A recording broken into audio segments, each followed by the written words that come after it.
what's poppin', guys? So, solving the Rubik's Cube is hard. solving the Rubik's Cube with one hand is even Harder. solving the cube with feet? Ew. But what if you can solve the cube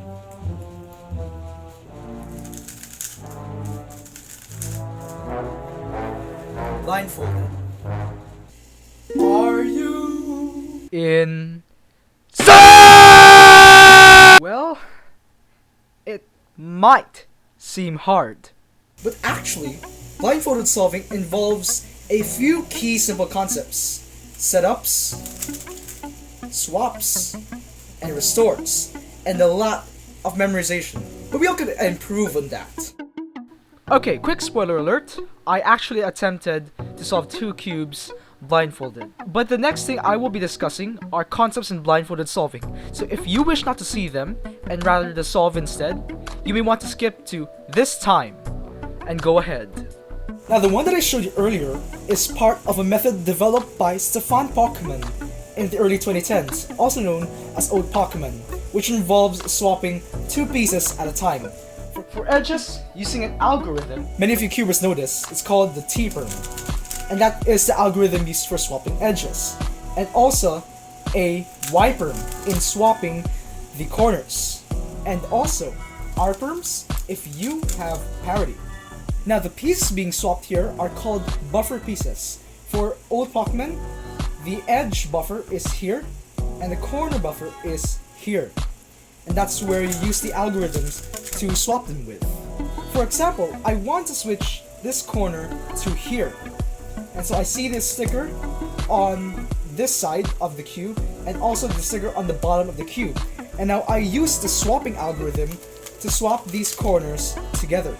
And also same goes for edges. I want to swap these two. Don't mind the corners just yet, because we will be solving them at once. And so the algorithm swaps these 2 pieces. Applying these in the solve requires the extensive use of these swaps and algorithms in order to insert the pieces until we get a set done. And here we've solved the edges, and now we're going to do the same for corners. And here we've solved the cube. Now comes the tricky part: memorizing the entire thing. Once you've got your moves down, you need to memorize where your pieces will go. So for example, this swap right here. Now I want to place this here, but how do I know I'm placing it in the right place? So here in blind solving, cubes follow a specific letter pattern, or at least pattern around the cube, so you can determine and memorize each place of the piece or sticker. I currently use the SPEF's lettering scheme, which is actually the pattern, so it goes in a way of from A to X in clockwise manner per side. And now this goes like A, B, C, D, we've gone here, E, F, G, H, I, J, K, L, M, N, O, P, and looking to the back, Q, R, S, T, and to the bottom, U, V, W, X. And that's for corners.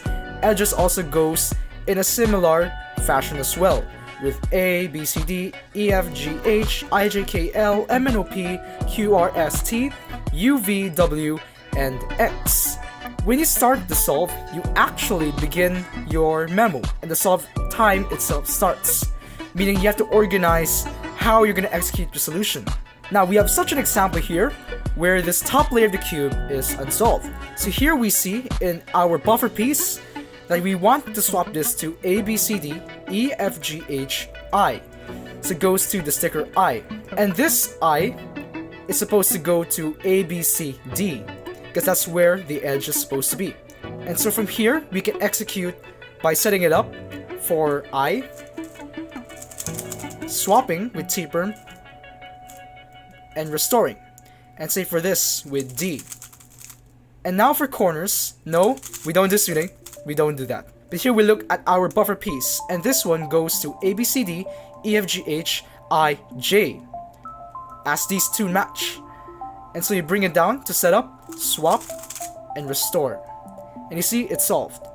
Now, what if you have the buffer piece in where it's supposed to be, may it be solved or flipped, and you have other unsolved pieces? This is where a new cycle begins, where you swap this buffer piece with any other unsolved piece. For example, I like to swap this with D, A, B, C, D. And that brings us to a place where we can swap with another piece here, and this one goes to B. So setup, swap, and restore.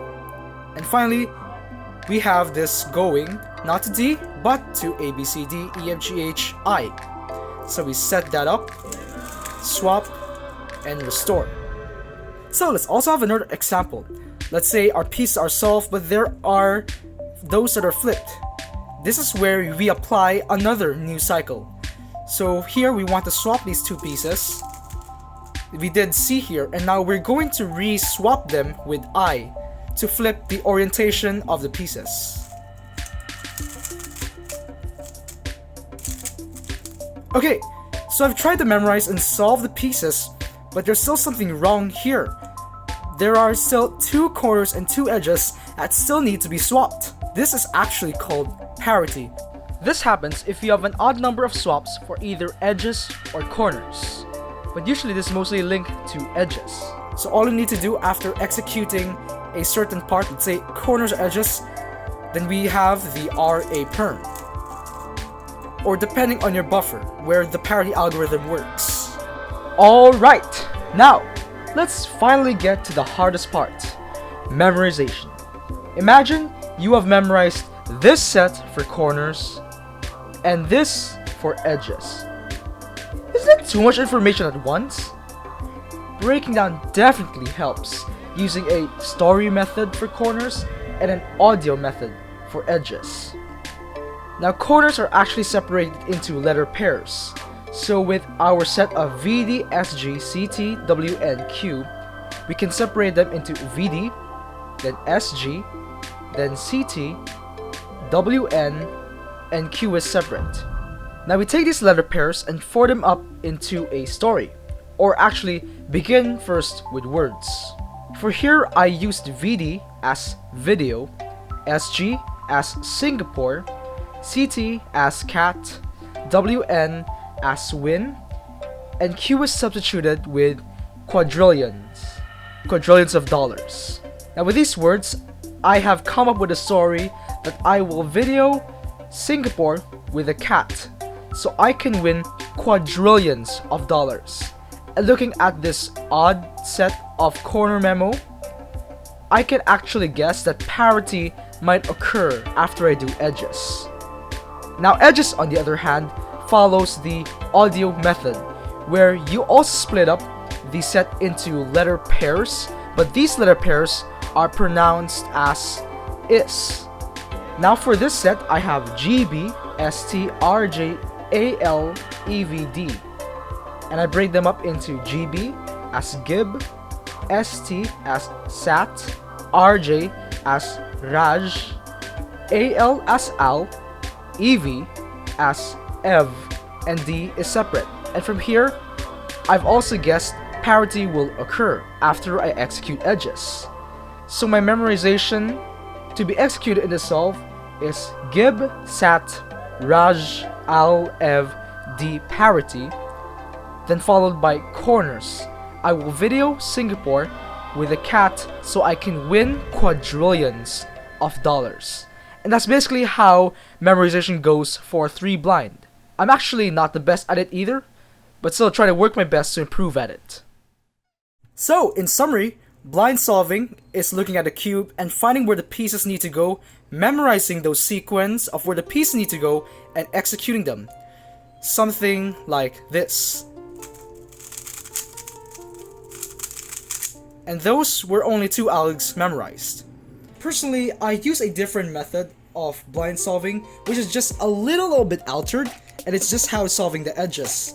So, for example, we want to swap with these, but this is solved, right? But the method that I currently use, and I just switched to, is called M2, wherein you set up, you swap with M2, and restore.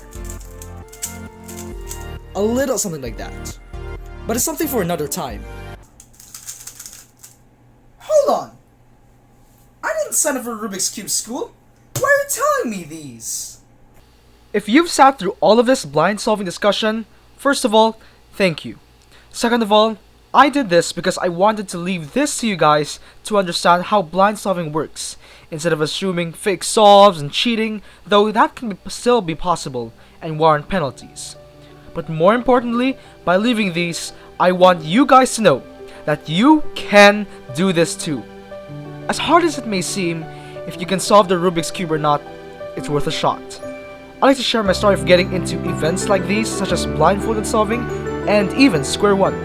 Speaking of Square One, I used to hate it, just because I couldn't solve it. But after getting that grit, that motivation to learn how to solve it, practice it, and train at it, all things fell into place, and Square One has been the event that I have been closest to podiuming in competition.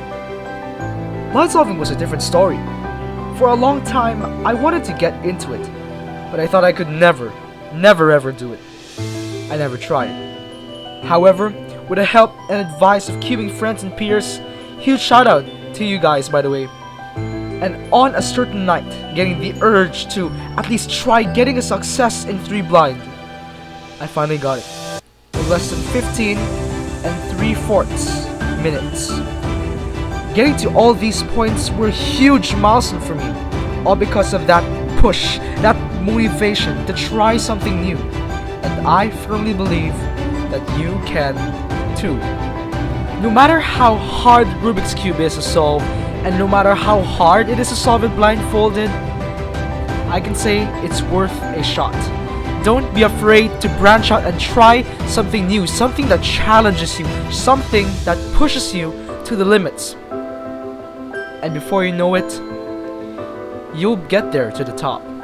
You will be much higher than where you used to be. So, now, without further ado, here is my attempt to solve 2 Rubik's Cubes blindfolded. It's parity. Okay. 3, 2, 1. And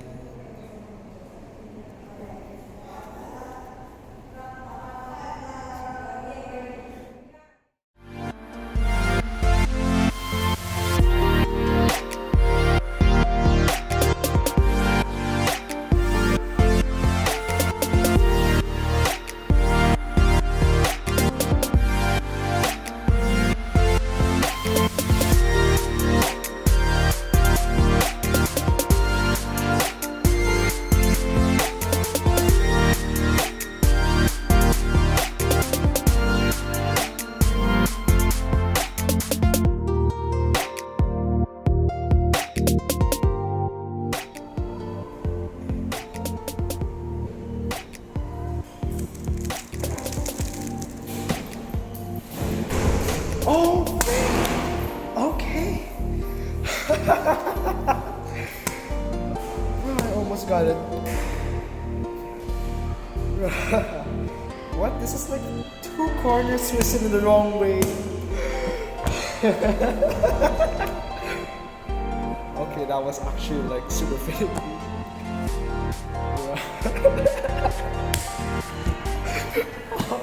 It definitely wasn't perfect, but it's still a small yet great step. And I believe you can do this as well, possibly even better than I can. Thank you guys so much for watching, and I will see you in the next video. Keep popping, guys.